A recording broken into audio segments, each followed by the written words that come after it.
Hello everybody, it's me, it's PokemonTripHD, and welcome back to some more Dragalia Lost content.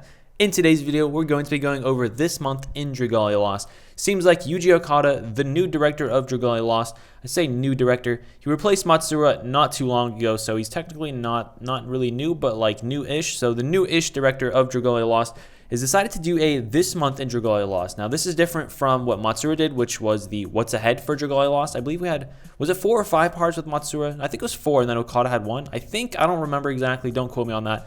But it looks like Okada wants to do more of a this month in Dragalia Lost. And I can actually appreciate this a little more because this lets us know exactly when we're going to get the news and information on the next events. We're going to be getting it on the last day of each month, or first day of each month, depending on your time zone. Of course, for me, it's right here. I'm in Pacific time, so I'm going to be getting it at the last day of each month on the reset time. So I actually appreciate this a little bit more than what Matsura was doing, simply because we actually know exactly when we're going to get the news and the information on the next month of Dragalia Lost. So this is actually a huge month for Dragalia Lost if you don't know. Of course, the first anniversary is this month. This is going to be a pivotal month when it comes to Dragalia Lost lifetime and just everything about Dragalia Lost. There's so much riding on this 1 month in Dragalia Lost. It's probably the biggest 1 month that Dragalia Lost has had since launch, in my opinion at least. So hopefully this month doesn't disappoint, and hopefully, it doesn't disappoint. That's the main thing. Hopefully it doesn't disappoint. Again, there's no face cam in this video. I say this at the beginning of most videos, with face cam or without face cam.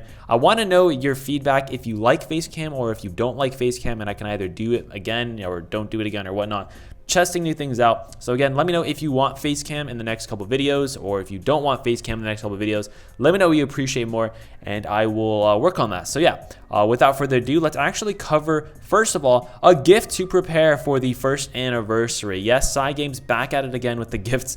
This gift is pretty generous. I mean, obviously it's generous, it's a gift, but compared to, it's not Wormite or anything. We're just getting 30 4-leaf clovers, which is pretty much a sunlight ore. So they pretty much gave out a sunlight ore because you can give those to your dragons in the dragon's roost, and if you max bond a dragon, you get an ore. So they pretty much gave out a sunlight ore. They give out 1 million rupees, 10 skip tickets times 2, so 20 skip tickets, then exquisite honey times 10. So again, it's very, very nice of them, very generous of them. Hopefully they bring some more stuff, from some more gifts eventually, but this is kind of like a it's just to warm us up, if that makes sense. It's gonna warm us up for the anniversary, so don't worry if you think this is a little amount of gifts. Don't worry, the anniversary will likely have way more than this. So overall, of course, I appreciate it. It's very generous of them. I will take it, but like I said, I do hope that they give us some more juicy Wormite in the future, because I want more Wormite so I can summon stuff. Anyways, now let's actually talk about this month in Dragalia Lost. Of course, this is,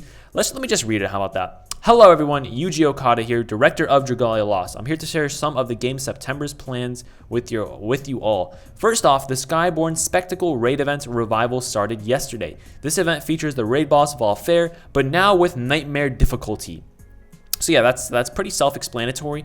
Nightmare difficulty is now in Skyborne Spectacle. I believe we faced Valfair in Astral Raids, so this is much easier than Astral Raids. If you can beat Astral Raids Master, you can beat Nightmare. Even if you can't beat Nightmare, honestly, I felt it was too easy, so I didn't really make a video on it. If you want me to make a video on some Nightmare tips, I can. Just let me know in the comments if you want me to. But I thought it was pretty easy, so I didn't make a video on it. And remember, if you need carries for this Nightmare mode, in the Discord, we have a lot of people who can help out. Just join there, ask around. We have a lot of great people with great win teams. So yeah, overall, I like this event. I don't think the story is that great, but it's just kind of meh. I don't really like Sufang that much either, just kind of meh. So overall, the event, it's kind of, again, it's a rerun raid, which again, I don't like rerun raids personally.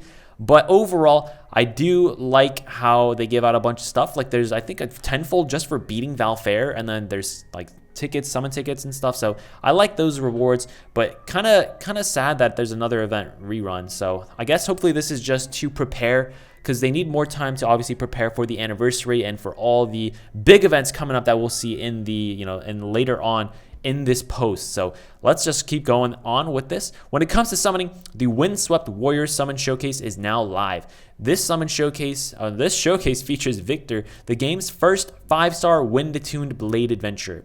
It also includes Vayu, a 5-star dragon that can drastically power up skill damage, and Noel, a 4-star adventurer with a powerful buff skill, though it only applies to wind adventurers. So This is obviously, I talked about this summon showcase in I think it was the last video I uploaded. So I am super impressed by the showcase, and now with the actual DPS like modifiers out, with their skill damage modifiers and SP cost and everything, this is the best win showcase ever by a long shot. Like, if you do not have at least 4 really good wind adventures already, I highly recommend you summon on this showcase, because Victor is the best wind DPS. He's better than Eosu even for bleeding. So Victor is ridiculously good. Noelle is the best support. I believe she's support, right? I believe she's the best support in wind at the moment, and she might be better than Gala. I believe she's better than Galacleo as long as you're running a full wind team. So of course, this is using Galacleo off element and using Noelle on elements. So of course she should be better because Galacleo is just so broken that she might not. But yeah, so overall, this is an amazing banner, and I do recommend you summon on this. Like I said, if you can't clear water, Mercurial Gauntlet, or etc., etc. Vayu is the best wind dragon. Victor is the best wind DPS, and Noelle is the second best wind DPS. So this is an amazing banner. Of course, Morpheus, my boy, or is it Nick Fury? I don't know. It's a mix between Morpheus and Nick Fury. But yeah, this is an amazing banner. I probably want to summon for Noelle just because Russian male girl lolly. So yeah, okay. Next up, we're planning to add Chapter 10 to the main campaign during the second week of September. As the Albarian royal siblings assemble, the identity of the other will finally be revealed. This will surely prove to be a crucial chapter that brings the story to a critical point. I hope you're ready for it. Oh boy. Oh boy. I am so hyped for this chapter. I literally cannot contain my I can't tell you guys how hyped I am for this chapter. If you guys don't know, the Dragalia Lost story is one of my favorite things about this game. Personally, I love this story. I know there's a lot of people who think it's too simple, think it's too slow, or maybe who think it's too fan servicey, whatever the case may be. But personally, I love this story. I love the lore. There's so much potential that they can do with this story. When it comes to other gacha stories, specifically, Pokemon Masters just came out recently, so this is a very good example in my opinion. The story is very bland, very plain. It's very typical. But Dragalia Lost, I don't think we've really had any story like this for that I can remember in recent times. I don't want to spoil anything, but it's just there's so much depth to this story, and there's so much potential that they can bring with this story. Like, it depends the direction they want to head and everything. This is supposed to be a big chapter. As it just said, this will be a crucial chapter. I have so many theories for this that I can post if you guys want me to, but there's so much possibility in this. We can face off against the other Zethia, and we can, beat her, free Zethia. The Zethia from the future might come back. I don't know. I'm pretty sure she's dead, but there's so much things. And it says we're gonna, as the royal siblings assemble. So apparently all the royal siblings are gonna assemble, or maybe not all of them. Maybe we're gonna see the mysterious fifth heir. Also, I always used to say hair, but apparently it's heir. I say apparently, it is heir, not hair. So yeah, the fifth heir, the one that we don't know, might show up. The identity of the other will finally be revealed. So much. I literally cannot wait for this chapter. I really want to stream my playthrough of the chapter, but it entirely depends on what day this comes out, because of course, like I said before, there's only certain days where I can record or do anything. So if this comes out on like a Tuesday or a Thursday or a Friday or no, probably not Saturday, basically Tuesday, Thursday, Friday, I think I can stream myself playing it, for the first time. If not, I don't think I can. Also, speaking of streams, I'm probably going to be streaming today or tomorrow. So yeah, today, of course, being Sunday, and then tomorrow being Monday. I'm probably going to stream one of these 2 days, or maybe both those days. I don't know. We'll see. I'll, of course, update you guys on Discord. But yeah, this chapter is going to be so good. I really cannot wait. It might be the end of the first arc, too, which is really big news. Because, of course, the ending of arcs are usually insane, and a lot of stuff goes down. And there's, of course, a gala coming up, so this could tie into this chapter. And there's the anniversary there's so much. We might get like a Yuden promotion. You know how like Ike gets a promotion during the story or something? We might get a Yuden promotion where Yuden like upgrades himself or something. I don't know. There's so much potential for this chapter. Like, I've said it so many times. I'm just so hyped. Again, let me know your theories. Let me know what you think about this chapter 10. Do you even like the story? Do you not like the story? I'm honestly, I cannot wait. It's going to be so much fun. I love the story. I really want to see what they're going to do with all the adventure, not the adventure, but all the people, all the characters, all the dragons, there's so many things that we don't know and that we want to know, and you know, there's just so much. There's so much going on. So that's really all I want to say about Chapter 10. So much stuff going on with Chapter 10. I cannot wait. It's going to be so much fun. Also, Zethia is looking mighty fine. I really want to get her as a playable adventure. Anyways, we're also planning to add Void Nidhogg as a new Void enemy. Void Nidhogg's design looks amazing. I'm going to put up, if I remember, regular Nidhogg's design, just for comparison's sake, so you can compare them both side by side. And I love Void Nidhogg's design. It kind of looks very, very similar to regular Nidhogg. I believe Void Nidhogg has a little more white on him and a little more black on him. So overall, I love both of the designs. Nidhogg is probably my favorite designed dragon in the game. He's not the best, of course, but design-wise, he's probably one of my favorites. Also, do you guys remember the time when Nidhogg and Nefaria was like the top reroll thing? I think it was Zephyr Hawk and Nidhogg Nefaria was like the top reroll targets in the game. Good times. That was like the first week of Dragalia Lost. Good times. Anyways, Void Nidhogg is going to be fun. Of course, this should give us insight to the mechanics that will be used for High Zodiark, which, speaking of High Zodiark, it should be coming up soon. And yeah, it's going to be a lot of fun to do this. I'm surprised they're adding another... they're not adding another. Okay, I'll talk about that once I get to High Zodiark. Hopefully I remember. But yeah, Void Nidhogg is going to be a lot of fun. It's going to give us some insight to the High Zodiark game mechanics, which, that's what all the Void dragons do. So it's going to be a lot of fun for this battle. Personally, the battle itself probably won't be too hard, but High Zodiark is where the actual fun will be. So let's move on to the next thing. Additionally, we'll be adding new summonable adventures during the second week of September. So second week of September is going to have...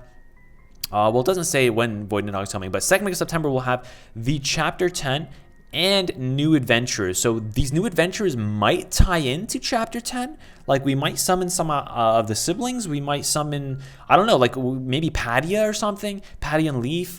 There's a lot of potential. They might be doing the Gala second week. I don't think they'll do it second week. I think they'll do Gala end of the month, which is when it should be. So there's a lot of potential, but they're giving us a lot of heads up on these adventures, so they might be something really special. We'll have to wait. Of course, as we'll get more information on that later on. Second week of September is the 14th, but I think they mean like... I don't know how to explain it. I think they mean right after this event, which is, I believe, it ends on the 12th. 12th, I think. So I think that's when we're going to be getting the new adventures. So we'll get information around the 10th or 11th or 12th. So yeah, cannot wait for that. Astral Raids, and then, there's going to be 3 Astral Raids because it's going to be right after this event. And Shishimai is going to appear in Astral Raids, which is actually kind of surprising. I didn't really expect Shishimai to be an Astral Raid boss because Shishimai is a little fun dragon and he's really nice and he gives out lots of rewards. So I did not expect him to be a raid or an Astral Raid boss, but he's coming. So that means Shadow units will be used. This should be a very, very easy Astral Raid because Shadow just has such great units. Gala, Cleo, Eyasu, Natalie, Yaten, Botan, Sazanka, Kuran, Heinwald. There's just so many top tier Shadow units. So this should be a pretty easy Astral Raid, to be honest. I am looking forward to it though, because remember Shishimai dropped a lot of summon tickets and stuff. So hopefully we'll get summon tickets in Astral Raids. Probably not, but maybe. You can always hope, right? Next up, Mercurial Gauntlet, new levels. They don't share which elements the new levels will be, but it's probably going to be either up to level 50 for Shadow or up to level 50 for Lights. Now, I think it's going to be Light personally because we are not... Yeah, I think it's going to be Light so that you can use Shadow Adventures since High Jupiter did release before High Zodiark. So that's what I think it's going to be. But, we won't really know. They might be adding level 60 to the thing, but they say we'll share which elements will be receiving new quests. They don't share... they don't say we're going to add more levels. So... they say we'll be adding quest levels, but they don't say they're adding new. I don't know how to explain it, but I don't think they'll add level 60. I think they'll just go up to level 50 for the other 2 elements, Shadow and Light first, and then we'll be getting up to level 60, so more levels. So we don't know which element it's going to be, but I do think it's going to be Light. Next, we're planning to add High Zodiark's trial at 11 p.m. September 18, 2019. This is, of course, Pacific time. It's been a long time coming, but now all 5 elements have advanced dragon trials. This is huge. First of all, High Zodiark's design is amazing. Of course, this design has been data mined a long time ago, and now it is no longer spoilers. The show is design. If you want comparison's sake, maybe I'll put up normal Zodiark's design. Probably won't, but because I'm too lazy. But this, I love his design. It looks amazing. And the main thing I wanted to say earlier, which when I was talking about Void Nidhogg, was that now they finished all 5 of the advanced dragon trials. So I'm really curious what kind of end game content they're going to do next. Is it just going to be Mercurial Gauntlet? I don't expect it to be so. I do think they're going to be adding something else that's end game content, like High Dragon title worthy. in the future, maybe in the next 2 or 3 months. I'm not sure what it's going to be. There's so much potential. What I personally think it's going to be, my theory, is that they're going to be adding the siblings dragons as, like basically high dragon things. I think that's what they're going to do personally. There's so much potential for other things that they can do. They might do like, you know how Imperial Ocelot's like a wave type content. They might do wave content like that, but end game style wave content. So that would be really, really, really fun. Because, and we haven't had that wave content from the Fire Emblem Heroes event since, of course, that event, which was, I think, in like March or something. I don't remember exactly when it was, but it was a while ago. So we haven't had anything like that for a while. They might do that, like high Imperial Onslaught or something. I don't know. I actually saw that on Reddit, which is what gave me the idea for that. So I don't know what they're going to do. I personally think it's going to be, like I said, the siblings dragons. That's my prediction. Siblings dragons with just the other element resistance. Of course, if it's wind has stun and sleep res, and we already have stun res with high Midgard Stormer, so I think it's going to be sleep res, and then it's going to be high whatever the brothers or sisters wind dragon is going to be. So yeah, or what's his name? Valix has Thor, I believe. So for Light, we'll be getting the other one, which is, what is it? They have for Light Adventures, no, for Shadow Adventures, they have Blindness Res. So Blindness Res would be the one that Thor would be running if we face that, just in case. I don't know. That's just my prediction, but who knows? We won't know until it's released. I'm really looking forward to the High Zodiark fight itself, though. I think it's going to be a lot of fun. I do think that the fight is going to be a lot of mechanics based like usual, but I feel like this fight has so much more potential simply because Zodiark's Trial, I remember when this was, when the game was first out, Zodiark's Trial was actually really, really tough and you had to co-op it to beat it. Now, of course, it's much easier since our teams are much better, but this fight is the hardest fight out of all the Dragon's Trials. So High Zodiark should be the hardest fight, and I really hope they don't make it super easy where it's just just remember this mechanic fight, have the DPS, and you win. I hope it's more of like a skill thing where sometimes he does this, but sometimes he does this. So you have to kind of be on your guard and pay attention to what he's going to do. And I really hope there's no cheese mechanic out there. Galacleo made High Jupiter super, super cheesable. So I'm looking forward to this fight. I will be trying it day 1. So if you want to play with me, just get in the Discord and let me know. It's going to be a lot of fun. And yeah, that's really all I have to say about High Zodiark. Really looking forward to that. Next up, we have the game's first anniversary just around the corner. A countdown bonus and limited time endeavors will start 11 p.m. September 18, 2019. That's the exact same time that High Zodiark Trial goes live. So that day is going to be pretty big, it looks like. It's going to be a lot of fun. I don't know if they're going to do the gala then, or maybe they're going to have the the adventures still running on until the gala at the end of the month. They might do a separate banner for the first anniversary. We don't really know. There's a lot of hype for this anniversary. Like I said, there's a lot riding on this. It does say at the bottom that the anniversary of Dragalia Lost is 26th at 11 p.m., which is the date that the game actually went live. So this is, of course, Pacific time, and if you're in a different time zone, it's going to be the 27th. So, yeah, it's going to be a lot of fun for this anniversary. There's so much potential. The main thing I want is double drops from Imperial Onslaught. That's huge. Please give me double drops. I really need that. But I do expect them to do double drops or half off or something crazy. Yeah, that's pretty much all I have to say about this video. Again, the first anniversary is going to be huge. I can't really say too much about it. I do want to make a video where I do my predictions on it. The main thing I want from the first anniversary is going to be a sparking system. So hopefully they give us that. But that's, like I said, that's the #1 thing I want from the first anniversary. But we just kind of have to wait and get more information. They really didn't tell us anything about the anniversary besides, countdown bonus and limited time endeavors, which we all assumed would be happening anyways. So they really didn't give us any information. We should have a gala. We might have a separate banner for this, like I said earlier. But yeah, it says we've got a lot of events cooking for this. But you'll get more info on these and a different notification. Keep an eye out for it. So really looking forward to this. It's going to be so much hype. Let me know your thoughts on all this information. First anniversary is going to be first anniversary, chapter 10, High Zodiark. There's so much news. This is one of the biggest months in Dragalia Lost. So this is great, and I'm really looking forward to everything. And thank you guys so much for watching. Let me know your thoughts on everything in the comment section down below. Hope you have a great day, and until next time, have a nice trip.